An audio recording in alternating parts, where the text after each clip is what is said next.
महात्मा गौतम बुद्ध का जीवन परिचय एक प्रेरणादायक कथा है जो हमें उनकी साधना की मार्गदर्शक यात्रा पर ले जाती है।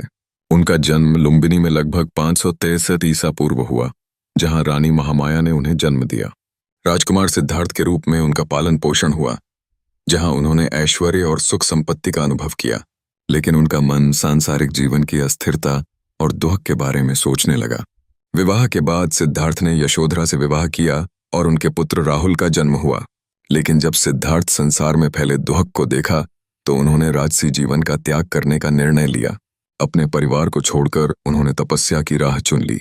ध्यान और साधना के माध्यम से उन्होंने बोधि ज्ञान प्राप्त किया और अंततः सत्य के मार्ग पर चलने का साहस किया। ज्ञान प्राप्त करने के बाद सिद्धार्थ ने 4 आर्य सत्य और अष्टांग मार्ग का उपदेश देकर लोगों को जीवन के वास्तविक अर्थ की दिशा में अग्रसर किया। उन्होंने पहले उपदेश सारनाथ में दिया, जहां उनके पहले शिष्य इकट्ठा हुए। बुद्ध का शिक्षण केवल शब्दों तक सीमित नहीं था, बल्कि उन्होंने कई चमत्कारिक घटनाओं का भी अनुभव किया। बुद्ध ने अपने जीवन में बौद्ध धर्म को फैलाया और कई यात्राएं की, जिसके फलस्वरूप उनका संदेश समस्त पूर्वी भारत में विस्तारित हुआ। 28 वर्ष की आयु में कुशीनगर में उनकी महापरिनिर्वाण की अनुभूति हुई, जहां वे अपने अनुसरणकर्ताओं को एक अंतिम संदेश देते हैं।